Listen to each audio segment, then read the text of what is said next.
né? Vale lembrar, por exemplo, a monitória. Lembra da monitória? Sujeito com petição, prova escrita, o juiz faz cognição sumária e defere uma ordem. Se não houver impugnação dessa ordem monitória, o que é que acontece com esse decreto inicial do juiz? Ele se convola automaticamente em título executivo. Ou seja, a monitória trabalha com cognição sumária e trabalha com inversão do contraditório. Ou seja, vai ter contraditório no caso, embargos ao mandado, se o réu quiser. Esse laboratório da monitória meio que funciona aqui. A fórmula aqui é o seguinte: pedido de antecipação, antecedente,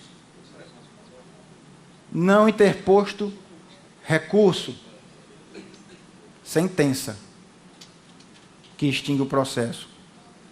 Mas extingue o processo como? No mérito? Sem julgamento de mérito? Como é isso? Não faz coisa julgada. Pelo menos no final. Puxa, eu tenho 5 minutos. O procurador do Estado dobra, não? Não. Não? Aqui não. Aqui não, desembargador? Então eu vou ser mais rápido aqui. Então, bem, essa estabilização na tutela antecipada, como se convenciona chamar, portanto, busca-se inspiração em ideias de monitória, mas, acima de tudo, busca inspiração em institutos do direito estrangeiro, especialmente francês, belga. Tá? E um dia desse eu conversava com uma professora francesa do direito.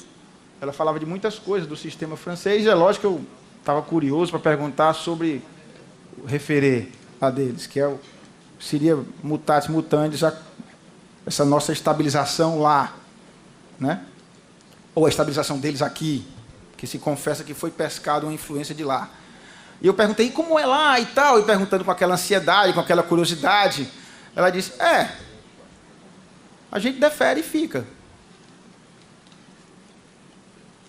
E eu, querendo saber mais, porque para mim é uma coisa totalmente estranha, e ela dava com os ombros, como uma coisa normal, ou seja, óbices culturais.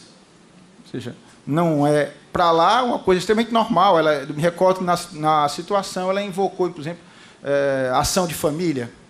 Ou seja, dava-se lá uma separação de corpos e aquilo funcionava para resolver o problema entre os cônjuges. Ficava aquilo. Então, nós vamos ter que passar a conceber isso, né? E aí, vale lembrar que nessa inversão de iniciativa, aí, como combater essa decisão, existe uma ação de revisão, vamos chamar assim, mas o pedido é bem amplo, revisão, reformar, invalidar, pedido amplo, e acho que o Fred concorda comigo, causa de pedido também aberta, como forma de reação a essa estabilização. Tá? Deixa eu pensar rapidamente algumas coisas, porque o Tiago está impiedoso aqui comigo. Né? Rapidamente, o poder geral de cautela desapareceu, ou seja, não temos mais aquele dispositivo tão bem desenhado, amplamente desenhado, com suas previsões, como o 798 do CPC atual. Né? Ainda que ele não esteja assim manifesto ou ali em neon, chamando a atenção da gente, temos que defender, sem dúvida, que há ainda no sistema do novo CPC poder geral de cautela. Né? Primeiro, por razões principiológicas, porque, como Calamandrei já dizia muitos anos atrás, num clássico sobre esse tema, é impossível falar em distribuição da jurisdição sem haver um poder para o magistrado, onde ele pudesse, diante da situação concreta, criar uma medida que resolvesse o problema, diante da falha de outras medidas do sistema. Né? As cautelares nominadas, e por favor anotem a parte final do artigo 301 do novo CPC. Essa parte final meio que deixa uma última linha, permitindo ao magistrado, na hora de efetivar medidas em prol da tutela cautelar, diz que ele pode se valer de qualquer outra medida idônea para assegurar o direito. Eu vejo aí, por exemplo, uma brecha, um lance, um gancho, para isso que eu acabei de dizer. Tá? Sem desconsiderar, é claro, como eu falei, a ideia histórica, sistêmica, principiológica de um poder geral de cautela. Tá? as medidas cautelares nominadas, como vocês podem perceber, diante do desaparecimento do livro 3, não há mais aquele rol do artigo 813 em diante do código de hoje, do CPC atual, né? Mas ainda vamos precisar de algumas delas. Se a tutela cautelar for deferida, há um dispositivo que prevê, anote aqui interessar, o artigo 301, há um dispositivo que prevê que o juiz poderá determinar medidas tais como arresto, né, sequestro, arrolamento de bens. Né.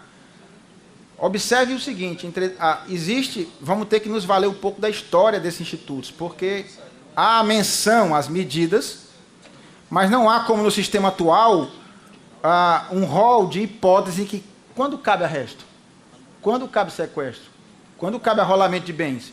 Então, nós vamos ter que usar muito a nossa experiência forense, desembargador Fernando, do que utilizamos até hoje quanto a essas medidas, para aplicá-las no futuro. Mas fica claro aquelas ideias básicas de arrolamento, uma medida fotográfica, sequestro para garantir a integridade da coisa, arresto para garantir a futura penhora. Essas ideias conceituais básicas, elas permanecem e essas medidas poderão ser utilizadas para que a gente possa efetivar medidas cautelares. Dois pontos aqui que interessam aos tribunais, aqui em homenagem aos amigos desembargadores aqui presentes. Concessão de tutela antecipada no tribunal. Tá? Dois pontos aqui nos interessam. Primeiro, aonde pedir a medida de urgência?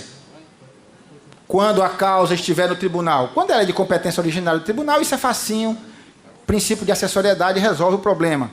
Agora, quando estamos falando de medidas requeridas ao tribunal na pendência de recurso, como fazemos? Né? Hoje nós temos o artigo 801 do CPC, que, por mais que o legislador tenha tentado, o seu parágrafo único até hoje não resolveu, em definitivo, qual é o momento em que cessa a competência do magistrado para as cautelares e começa a competência do tribunal para esse fim.